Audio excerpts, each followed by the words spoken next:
एबे नुहे कि केबे नुहे ऐतिह्यपुरी कोर्ट बालुखंड को स्थानांतर हो पारिबो नाही। एही निष्पत्ति प्रत्याहार नहला पर्यंत लड़ाई जारी रहिबो बोली शनिवार दिन वकील संघ कार्यालय परिसर में आयोजित मिलित बैठक में निष्पत्ति निया जायतिबा संघर संपादक शरद कुमार रायगुरु सूचना दैछंती।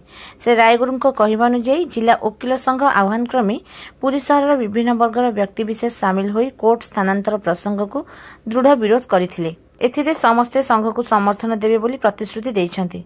समस्तଙ୍କ निष्पत्ति अनुଯାयी हाईकोर्ट बिल्डिंग कमिटी अध्यक्ष राज्य आईन मंत्री राजस्व मंत्री उपमुख्यमंत्री हाईकोर्टर मुख्य विचारपति और मुख्यमंत्री को वकील संघ नेतृत्व में एक टीम साक्षात कर विस्तृत भाव आलोचना करिवो।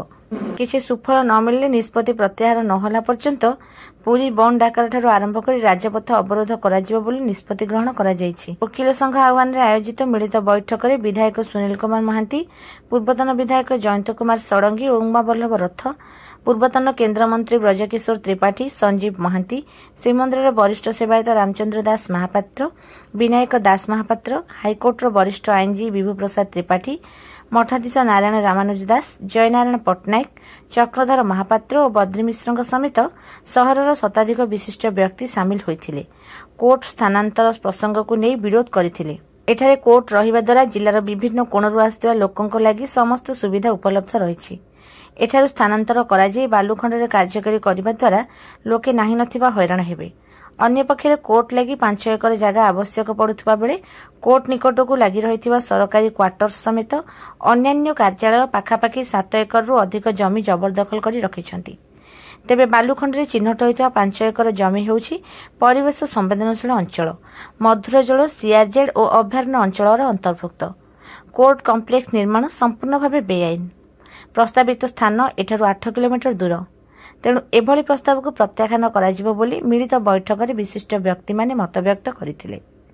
खूब शीघ्र वकील संघ तरफ एक शांतिपूर्ण शोभायात्रा सह साधारण सभा अनुष्ठित हेबो बोली निष्पत्ति होईछि। एही अवसर में संघर सभापति प्रेमानंद महांती अध्यक्षता करथिबा बेले साधारण संपादक श्री रायगुरु परिचालना करथिले। एतरे पुरी सहरर बुद्धिजीवी, स्वेच्छासेवी, सामाजिक कर्मी, जागा आखड़ा, व्यवसाय संघर कर्मकर्ता प्रमुख जोग देइथिले।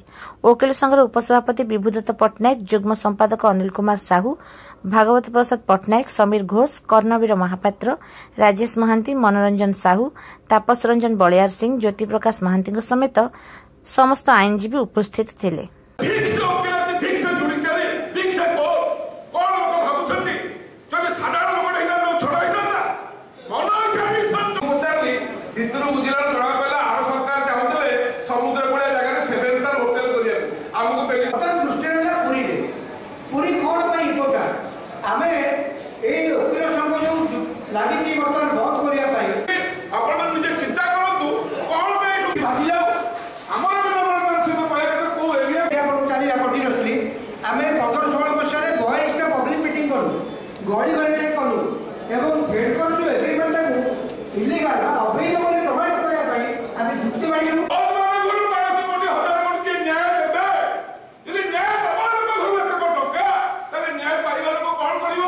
बंधा